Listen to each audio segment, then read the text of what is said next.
नमस्कार। ज्योतिष विषय के अंतर्गत आज हम लोग साढ़े साती पर बात करेंगे।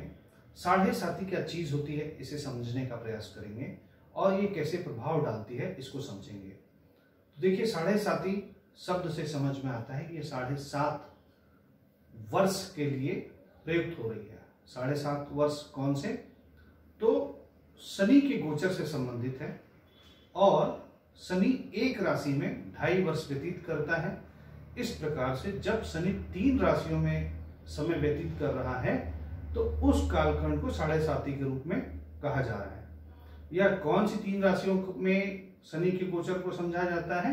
तो विशेष रूप से यह चंद्रमा की जन्म स्थिति से एक राशि पीछे और उस राशि और उसके अगली राशि, अर्थात जिसको हम जन्म राशि कहते हैं, उस जन्म राशि से 12वीं राशि में जब शनि आ जाए तब, फिर उस जन्म राशि पर शनि का गोचर हो जाए तब, और उस जन्म राशि से अगली राशि पर जब शनि का गोचर होता है, यह कुल 7.5 वर्ष का जो खंड है इसको हम साढ़े साती कहते हैं। वर्तमान समय में शनि कुंभ राशि में चल रहा है, तो जितने भी जातक कुंभ राशि के हैं उनके लिए साढ़े साती उस समय प्रारंभ हुई जब शनि मकर राशि में प्रवेश किया, और यह साढ़े साती तब तक चलेगी जब तक शनि मीन राशि पार नहीं कर जाता। यह तो एक मोटी मोटी बात हुई, मगर विद्वान लोग, जानकार लोग इसको और सूक्ष्मता से देखने का प्रयास करते हैं और कोई देखते हैं कि चंद्रमा जिस अंश पर है उस अंश से 45 अंश पहले शनि का प्रवेश कब हुआ और उस अंश से 45 अंश आगे तक शनि कब तक रहेगा, इस कालखंड को, इस 90 अंश को वह साढ़े साती के रूप में देखते हैं। साढ़े साती को और थोड़ा समझा जाए। देखिए, चंद्रमा तीव्र गति से चलता है और चंद्रमा है मन का कारक, और शनि धीमी गति से चलता है और वह नियंत्रक है, वह धर्मराज है ना।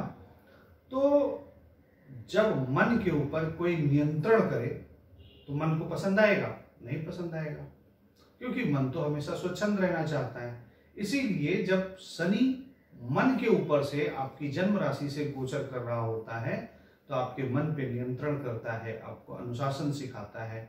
एक तरीके से देखा जाए तो यह पूरी तरीके से व्यक्ति का कायाकल्प करता है, और कायाकल्प की प्रक्रिया सामान्यतः बड़ी कठिन होती है, बड़ी दुखदायी होती है, मगर जब कायाकल्प हो जाता है तो उसके परिणाम भी बहुत अच्छे आते हैं। इसीलिए साढ़े साती में संघर्ष के बाद परिणाम भी बहुत अच्छे होते हैं। साढ़े साती में लोगों के विवाह होते हैं, साढ़े साती में लोगों का मकान बनता है, साढ़े साती में लोग उन्नति भी करते हैं, मगर ये सारी प्रक्रिया, ये सारे फल पहले साढ़े साती में एक संघर्ष की प्रक्रिया के बाद होता है।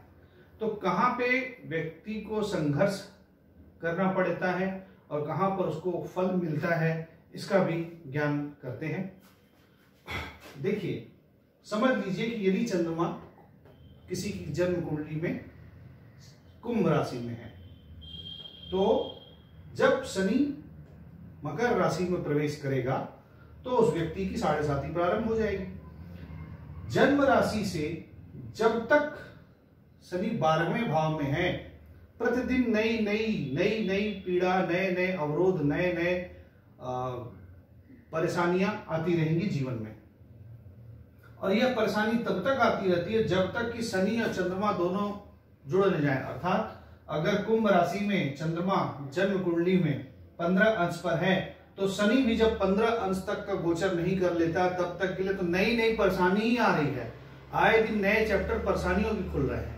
मगर जैसे ही शनि चंद्रमा को पार करेगा और करीब 15 अंशों के आगे निकल जाता है, जब 15 अंश के आगे निकल जाएगा तो आखिरी के 30 अंश जब बचते हैं, उन 30 अंशों में फिर जो पिछले 5 साल की समस्याएं थी उनसे व्यक्ति निकलना सीख लेता है, उनको जीतना सीख लेता है, और धीमी गति से व्यक्ति जो है उत्थान की ओर चला जाता है। इसीलिए बोला जाता है कि जाती हुई साढ़े साती कई बार अच्छा फल देती है।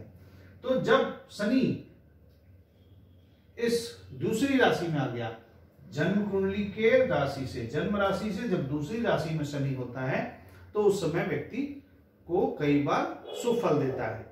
कंडीशन अप्लाइड है कि जब शनि दूसरी राशि में हो तो उस समय कोई भी ग्रह 12वें भाव में ना हो, यानी 12वीं राशि में ना हो। यदि कोई 12वीं राशि में ग्रह आ जाता है तो इसके शुभ फल का नाश कर देता है। इसके साथ साथ इसी स्थान पर, दूसरे स्थान पर बैठा हुआ शनि वक्री ना हो।